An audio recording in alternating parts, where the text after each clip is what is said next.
बस देख सकते हैं बच्चे वाले डॉक्टर के पास कितने बच्चे हैं। सर के पास देख के हेलो बोलो सब लोग।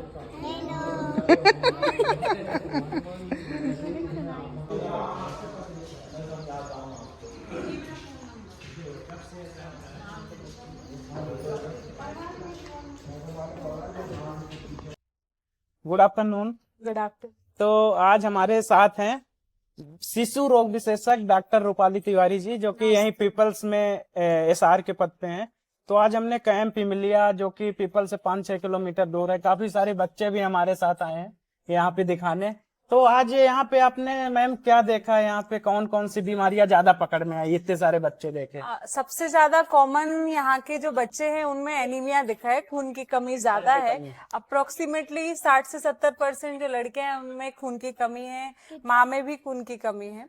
दूसरी चीज जो मैंने पता की, उनका आहार संपूर्ण आहार जो बोलते हैं वो नहीं है, और जंक फूड की हिस्ट्री जो अपने पैकेट का चिप्स, टोस्ट, चॉकलेट खाना वो ज्यादा मिला है। तो एनीमिया जो है बच्चों में मतलब कैसे अपन देखें, बहुत कॉमन हो गया है क्या आजकल के समय में? एनीमिया के मुख्य लक्षण है, सबसे पहले बच्चा चिड़चिड़ा होगा, मिट्टी खाएगा या कुछ भी पत्थर कुछ भी मुंह में लेगा। दूसरी चीज है कि वजन अच्छे से नहीं बढ़ेगा, बच्चा चिड़चिड़ा बहुत होगा, हाइट अच्छे से नहीं बढ़ेगी। ये सारे लक्षण जो है बच्चे के खून की कमी के हैं।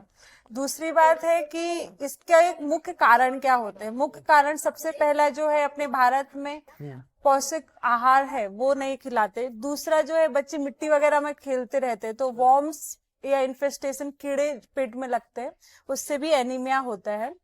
तीसरा जो है, वो आजकल बच्चे जंक फूड बहुत खा रहे हैं, बाहर का, दुकान का ब्रेड, बिस्किट, चिप्स इतना खाते हैं कि उनका पेट ऑलरेडी फुल रहता है।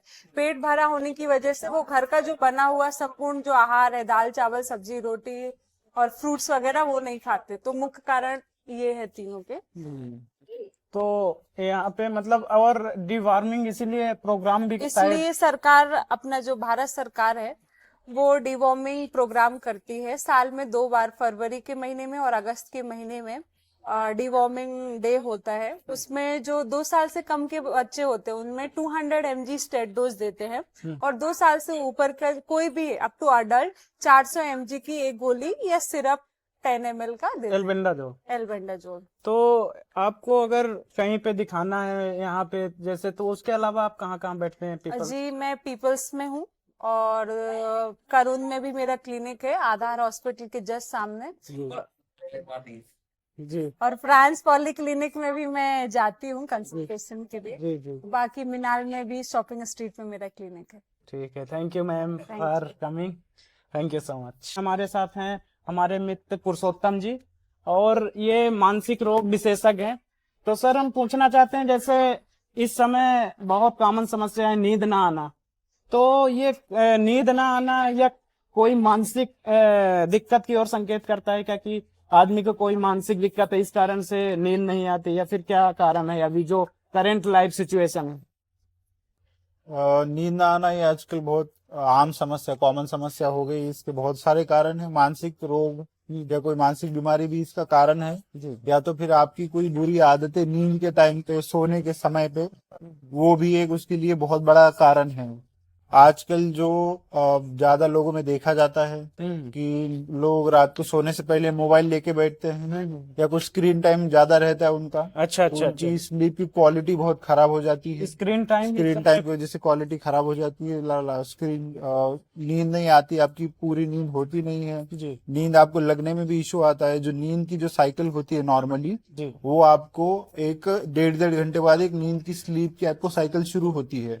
तो आप उस समय अगर स्क्रीन देख रहे हो तो अगले 1.5-2 घंटे तक आपको नींद आने में बहुत ज्यादा दिक्कत होगी। अच्छा।